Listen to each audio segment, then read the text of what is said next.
And welcome back, and we're at part two of this past week. So it's what the fifth, the 5th of October. This week's new comics. Kind of abandoning the new comics, bitches, for. Well, fuck it, I'll just bring it back. I didn't say it in the previous one, but I'm saying it here. So new comics, bitches. It's that time. So moving along. X-Men Schism, number 5 of 5. So this is leading into Regenesis, which will lead into the Uncanny X-Men number 1 and Wolverine and the X-Men split titles. This is something where I felt that this was a finale that could have been stronger because of how important it is. Obviously the ideology is different. I'm still Team Cyclops. I still think that where he's coming from and ultimately what he had to do, he did the right thing and ultimately it worked out. And I understand Wolverine's point of view as well, not wanting to use children as soldiers. Because, Scott Summers, he's never been a soldier. Logan has. So, he knows what war is like, and war is hell. And he doesn't want these kids involved. So, yes, basically this is him splitting the team. The team is splitting into two. The conflict, the fight between Cyclops and Wolverine is pretty epic, especially when there's this huge fucking Sentinel there that, is about to blow everybody away. And it was just, it was a good read. It's definitely a good gateway for where the X-Men universe is going to. That, basically what's happening is that, Scott and his people are staying in Utopia, and Wolverine is taking his people to back to Westchester, and they're going to rebuild the Institute. So it's interesting how I guess the most interesting part of it is Wolverine's kind of arc throughout the years as an X-Man. That, started out being someone who's like, I don't really give a shit about your dream. Your dream is, it's full of crap. I'm a guy who, I'm the best there is at what I do, and what I do isn't very nice.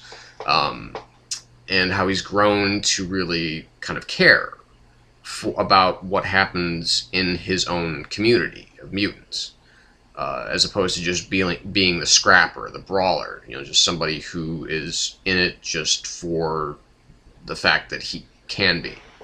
So I do appreciate that, the growing of that arc. So good stuff. But just, I think it could have been great, but it was solid. Okay, Superior, number 5. Yes, finally. But issue 6 is coming out in like 2 weeks or something like that.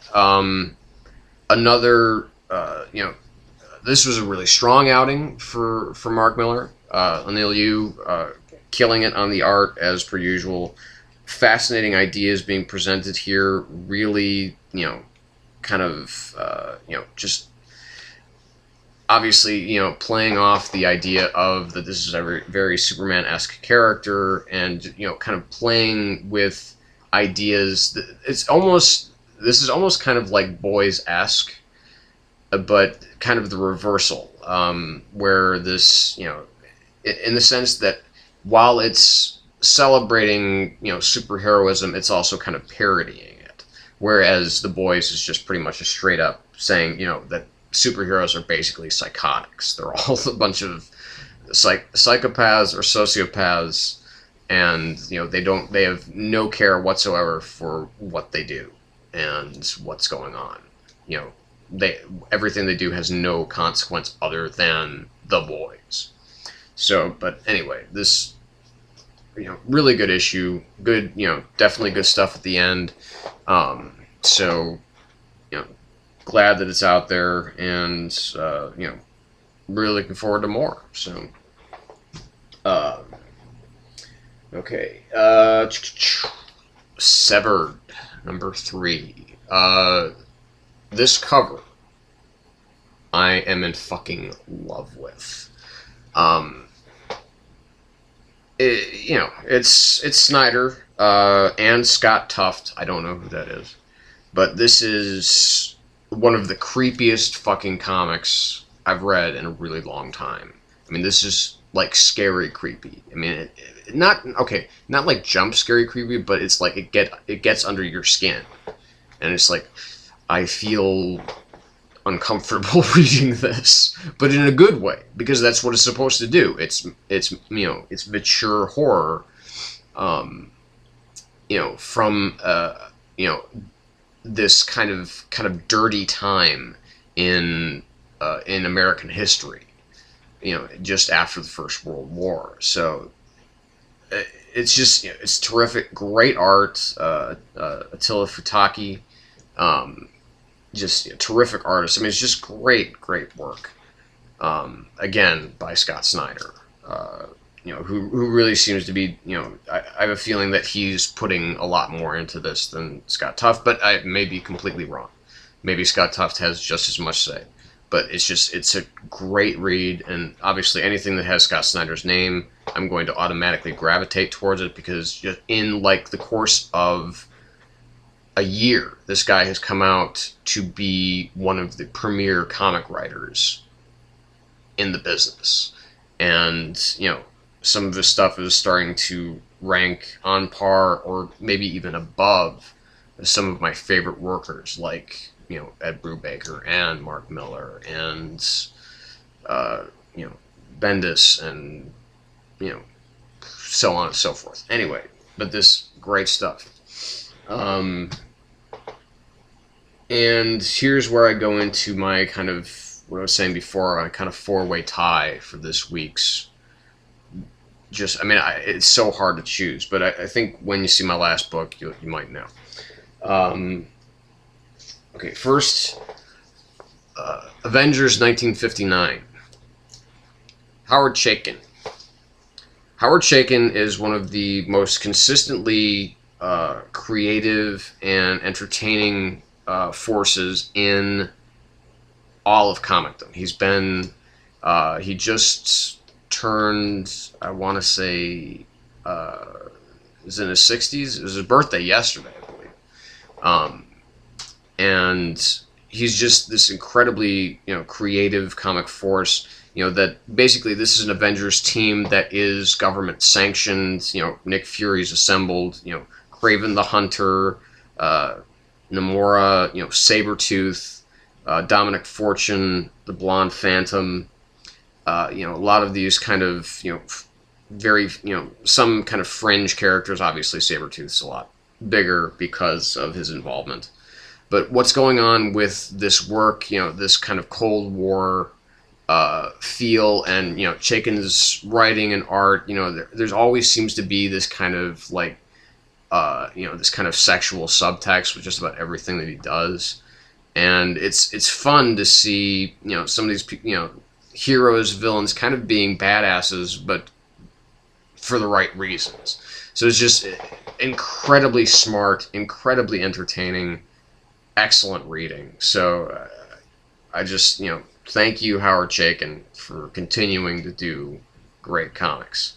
And if you ever want to read something really fucked up, go and read Black Kiss. Those of you who know what I'm talking about will probably be laughing. Those of you who don't, look it up. Animal Man, number 2. So, another guy, Jeff Lemire, who came out of nowhere to me. This was somebody that's like, I've never heard of him, or I might, it's just, he's like maybe one of those names that's stored in the back of your mind somewhere, but you don't really know who they are. And then all of a sudden, they start just kicking all sorts of ass with a particular comic or a couple of comics. He's doing Deathstroke as well, if I'm not mistaken, for the New 52, and that's also really good. But this is wow. First of all, it has one of the most creepy / innocent characters in a comic that I've ever seen, which is Buddy's daughter. It's just, you know, fascinating that it's almost like that the, you know,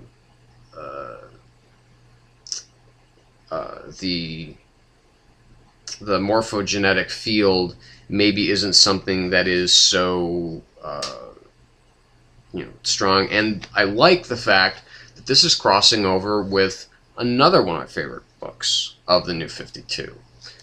This is, but just this by itself is still a fantastic read. You know, it's skirting the edge between the DC Universe and Vertigo, which I like a lot. So that makes it really strong for me. And just, you know, the writing, the art by Travel Foreman, just, I mean, it's such a great mix. It's such a great team, and I'm really glad to be reading Animal Man again. Which leads me directly from the red into the green with Swamp Thing #2. Scott Snyder, Yannick Paquette doing art. This is probably one of the densest reads of the entire new DCU, but it slowly reaches out of density and into absolute fucking chaos. But it's terrifying. This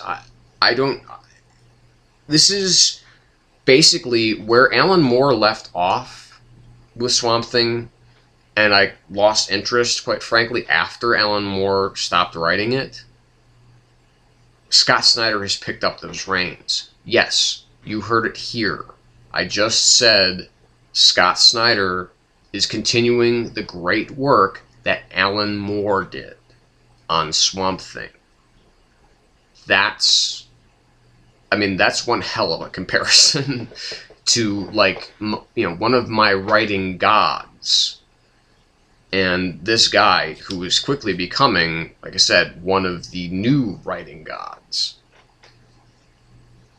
It's just incredible. I mean, Snyder, everything he touches is just, I mean, he has the Midas fucking touch. Batman #1 was the biggest selling, in terms of actual issues, was the biggest selling book of the New 52. In the month of September, I should say. It didn't exceed Justice League numbers, but it came damn close. And although Action Comics was the biggest actual moneymaker, because they, you know, of course, that one's $3.99 as opposed to $2.99, and it's maybe 1/100th of the comic that Batman was. But anyway, Scott Snyder, Swamp Thing. Start reading it if you're not. If you are reading it, then you know what the hell I'm talking about. This has one of the greatest cliffhanger moments in recent DCU history, that most of the rest of them also belong to Scott Snyder. So just tremendous stuff. Great stuff. Wow. I mean, just, oh. But honestly, I'm probably going to have to give my book of the week, where that would have normally taken it, by a country mile. This stepped up to the plate. The Last of the Greats. Now, Joshua Hale Fialkov is a writer that literally, until last week, I have never heard of. Never heard of him before. And in 2 weeks, in a row, he's come out with 2 of the most interesting and just best books on the shelves. Last week it was DC's, it was I, Vampire #1, easily one of the best, you know, of the new DCU. And now he comes out, you know, for Image with Last of the Greats. Wow, I mean, just everything about this book is, it will blow up your mind. Get it. It's great independent work. So that's it. Shadow Gallery. Thumb it up, thumb it down, comment, criticize, complain. I want to hear your thoughts, people. Shadow Gallery gone. Goodbye.